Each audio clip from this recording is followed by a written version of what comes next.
各位朋友，大家好，我是蘇文峰。今日我想同大家講一個比較敏感，但好值得認真思考嘅話題。好多人都覺得去外面玩下，有句說話叫家中紅旗不倒，外面彩旗飄飄，覺得自己處理得好妥當，可以兩邊兼顧。但喺我幾十年嘅觀察入面，我可以好肯定咁同你講，呢種想法係非常天真嘅。只要你同外面嗰個人發生咗實質性嘅關係，你下半世嘅命運就已經被改寫咗。今日唔係同你講道德經，我係想同你講因果。婚外情從來都唔係人生嘅第二春，而係一條不歸路。如果你覺得我講得太誇張，你可以唔聽。但如果你想為自己嘅下半生留一條後路，我建議你認真聽完。我會講3種必然會出現嘅結局。第一種結局，你嘅家宅磁場會瞬間崩塌，最先受到反噬嘅一定係你嘅財運。喺傳統命理風水入面，有一個非常核心嘅概念，婚姻係一個人最大嘅風水。對於男人嚟講，妻子喺命理中稱為妻財，佢代表你嘅財富，係你嘅正財。對於女人嚟講，丈夫稱為官星，代表你人生嘅安穩同庇護。原配夫妻係經過天地禮法嘅床嘅，兩個人嘅氣場交融埋一齊，構成咗一個家庭最穩固嘅保護罩。但當你同外面嘅人發生關係，呢種爛桃花嘅能量一旦入侵，你嘅家宅氣場就會即刻被撕開一個大缺口。我唔講虛嘅，就講你嘅日常生活。一個普通嘅中年男人，以前放工返到屋企可以輕鬆咁上樓，推開門大聲同屋企人打招呼。但係搞咗婚外情之後，你將車停好之後，要先喺車入面將手機嘅聊天記錄一條一條刪除乾淨，轉字記錄要隱藏，甚至要檢查客衫，另有冇唇印車省，有冇香水味。短短幾分鐘嘅緊張操作，先至敢踏入家門。從嗰日開始，你嘅手機唔敢再亂放，永遠要帶入廁所，甚至瞓覺都要壓喺枕頭底。夜晚手機突然震一下，你會心跳加速，全身緊張，生怕係外面嗰個人發嘅信息被老婆睇到。嗰種提心吊膽、隨時隨地嘅戒備狀態，會令你整個人處於極度高壓嘅焦慮之中。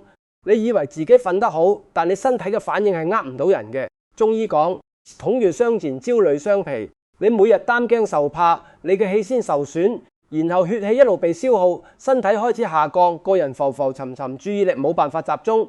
呢個就叫做氣機大亂，一個人嘅氣場亂咗，就好似一間公司嘅管理層亂晒，業績一定會下滑。你將原本用嚟經營事業、思考賺錢嘅精力，全部分散喺應付2個女人或者2個男人身上，你嘅判斷力必然會大幅下降，工作上開始頻頻出錯。本嚟傾好嘅項目，因為你一個關鍵數據嘅失誤，令公司損失幾十萬。老細對你大發雷霆，原本屬於你嘅升職機會，瞬間落喺別人手上。如果你係做生意嘅，情況會更差。你發現最近嘅決策特別容易出錯，原本傾好嘅合作突然之間告吹，原本穩陣嘅投資莫名其妙發錢。好多遇到呢種情況嘅人會嚟揾我算命，問自己係咪流年不利，係咪犯小人，係咪風水出問題。其實根本冇小人，全部係你自己惹出嚟嘅。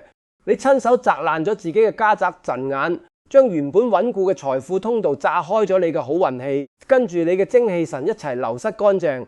為咗外面一時嘅新鮮感，付出嘅代價係你半世人辛苦打拼嘅財運。第二種結局，絕大多數婚外情必定會走向反目成仇。好多開始搞婚外情嘅人都有一個非常天真嘅錯覺，就係覺得對方真係好懂事。對方一開始嘅時候，往往會表現得極其大度，會同你講：我唔要你嘅錢，我唔逼你離婚，我只求你心中有我偶爾見客面就得啦。你聽到呢啲說話，心裏邊非常感動，覺得自己喺平淡嘅婚姻之外，終於遇到一份純粹嘅感情。但我要話你知，嗰種所謂嘅純粹，只係因為嗰陣時你哋仲未發生實質關係，底線一突破，呢種平衡就會即刻被打破。因為只要係人就有貪婪同佔有，隨住時間推移，對方喺你身上投入嘅感情、青春同時間越來越多，佢嘅成本就越來越高，原本隱藏起嚟嘅慾望就會好似充氣嘅氣球咁迅速膨興。最初佢話偶爾見一面就得，但慢慢開始要求你每日必須打1個鐘頭電話，再到後來每逢週末、過時過節，問題就嚟啦。你作為有家庭嘅人，過年過節梗係要陪老婆仔女，要返娘家拜年。呢個時候，外面嗰個人嘅心裏就會產生極度嘅失衡。佢會諗：點解我永遠只可以喺黑暗入面？點解我永遠見唔到光？佢嘅情緒會瞬間變得不穩定。你為咗安樂佢，不得不開始用錢解決問題。你買名牌手袋俾佢，買首飾俾佢，甚至幫佢俾租金供貸款。你以為用錢可以換嚟暫時嘅安寧，但人嘅慾望係填滿嘅。當物質已經滿足唔到佢嘅時候，最致命嘅要求就嚟啦。佢要名分，要上位，要求你離婚。到咗呢個地步，你先發現自己已經完全失控。你原本只係想玩客，根本冇諗過要拆散自己嘅家庭，因為你好清楚離婚嘅代價有幾大。你要分出一半甚至更多嘅家產，你要面對雙方父母嘅指責，你要承受仔女可能永遠唔原諒你嘅風險。就算你真係離婚，同外面嗰個人一齊生活，柴米油鹽嘅日子會比而家嘅家庭好咩？於是你開始退縮，你則試用更多錢去打發，你開始躲避，你想抽身回歸家庭。但當你做出呢個動作嘅時候，真正嘅災難就降臨了。對方心裏面嘅不甘心會瞬間轉化為極度嘅怨恨。佢覺得自己付出咗咁多，最後竟然係呢個下場。原本嗰個溫柔體貼嘅真愛，會即刻撕開面具，變成一個隨時會引爆嘅計時炸彈。到呢一刻，你先發現自己有多愚蠢。你親手將自己嘅死穴交到別人手上，佢滅住你所有嘅聊天記錄、露骨嘅相片，甚至開房記錄。你唔聽電話，佢半夜打去你屋企；你唔俾錢，佢直接去你公司搞事。佢威脅要將所有證據放上網，傳俾你老細，傳俾你所有親戚朋友，要你身敗名裂。嗰個時候，你嘅生活變成一場噩夢，你變成驚弓之鳥。電話一響你就震，有人敲門你就心驚。你日日冇啖好食，冇覺好瞓，個人迅速消瘦衰老。你原本以為多咗一個情人，結果係同時請咗一個債主同一個仇人翻嚟。你貪圖一時嘅刺激，換來嘅係無休止嘅精神折磨。第三種結局，就算你甩到身回歸家庭，晚年都要面對無法修補嘅冷漠。好，如果你覺得自己算好彩，終於甩到身，將外面嗰個人打發走，你以為回歸家庭之後件事就告一段落。但我要話你知，命運嘅組簿上面每一步都記得清清楚楚。你後生嘅時候透支嘅嘢，到老嘅時候係要還嘅。我將時間推後20年，到你60、70歲，身體嘅機能開始全面衰退。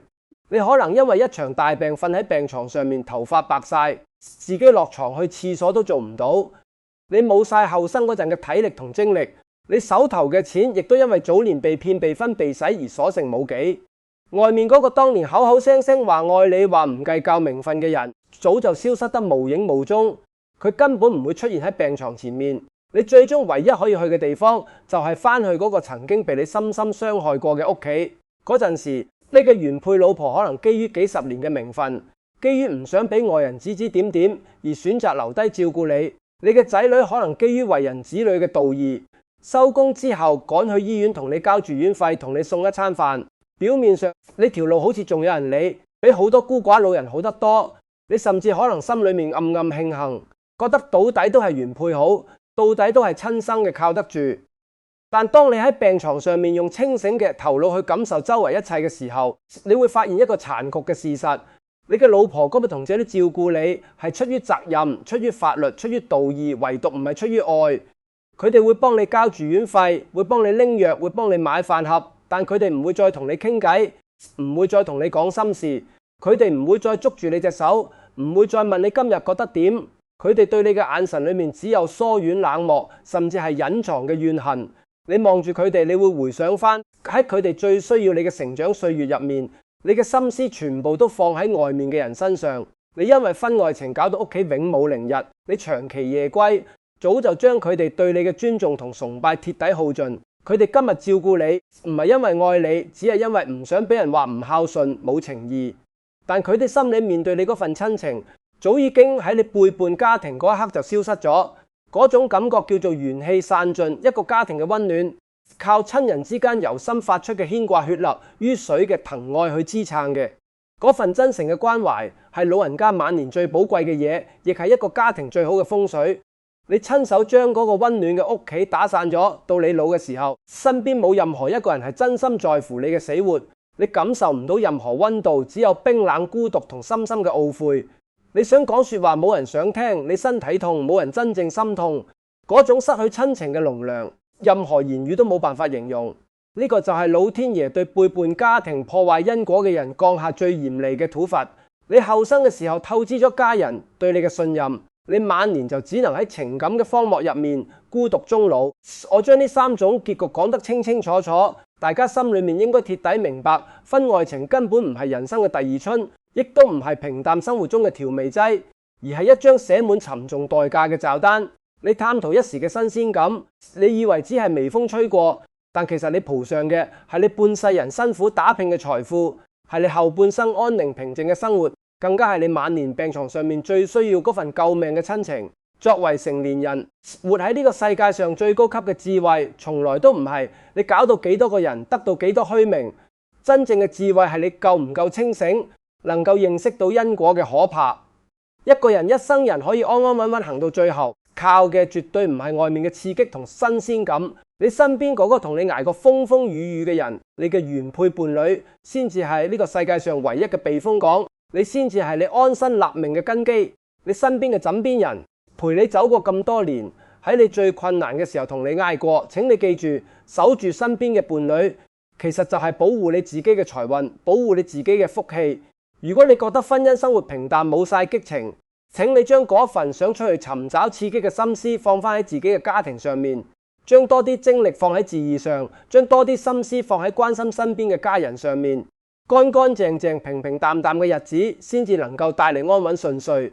同家人之間嘅溫暖同祝福，先至係真正經得起時間考驗嘅大智慧。唔好等到家破人亡、晚景臨涼嗰陣，先去後悔當初行錯咗一步。到嗰陣時，因果已經形成，想改變都已經太遲。如果你覺得今日講嘅內容有道理，請你喺留言區留個記號，時刻提醒自己守住底線，守好家庭。祝大家家庭和睦、平安順遂。我哋下期再見。